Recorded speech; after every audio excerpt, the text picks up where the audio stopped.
दादा, ओमराजे निंबाळकर हे शिंदे गटात जाणार असल्याची चर्चाचा जोर धरू लागली आहे. काय तुमचं यावर?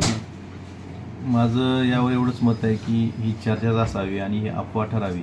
आणि जसं याआधी या जिल्ह्यात शिवसेना उद्धव बाळासाहेब ठाकरे पक्ष हा एकसंघ होता, सर्वसामान्यांच्या प्रश्नासाठी प्रस्थापितांच्या विरोधात लढत होता, तसंच इथून पुढच्या काळातही हा पक्ष एकसंघ राहावा आणि सर्वसामान्यांचा आवाज बनून ह्या पक्षानं काम करावं, हीच माझी अपेक्षा आहे. एक अशी चर्चा आहे की म्हणजे तृणमूल काँग्रेस फुटली, त्यानंतर सपा फुटली, इथं खासदार गेलेत, हे सगळं डिलिमिटेशनसाठी सुरू आहे की काय? सध्या जे चालले म्हणजे एखादा पक्ष निवडणुकीनंतर 14 दिवसात फुटतो, एवढा कट्टर विरोध असताना सुद्धा, तर हे फक्त जे मागं डिलिमिटेशन बिल हे जे बहुमतामुळं त्यांच्या 2/3 मेजॉरिटीमुळं फेटाळलं गेलं आणि महिला आरक्षणाच्या नावाखाली ह्यांना जे पुनर्रचना करायची आहे, ह्या उद्देशासाठीच भारतीय जनता पार्टी हे फोडाफोडी करते, असं माझं नाही सगळ्यांचंच मत आहे. लोकसभेत भाजपला म्हणावं तेवढं यश मिळालं नव्हतं तरी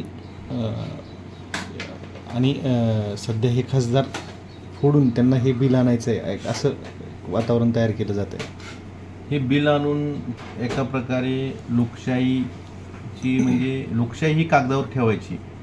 आपल्याला हवे तसे आसाममध्ये आपण बघितलं की आसामची निवडणूक झाली, त्यात हवे तसे मतदारसंघ करून घेतले आणि त्यांनी सत्ता परत आणली आसाममध्ये.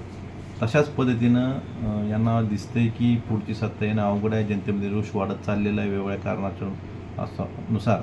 त्यामुळं हा रोष जर थांबवायचा असेल तर आपण आपल्या सोयीचे मतदारसंघ करणे आणि त्यात परत निवडणूक जिंकणे, यासाठी हा सगळा अट्टास भारतीय जनता पार्टी करते असं मला वाटतं.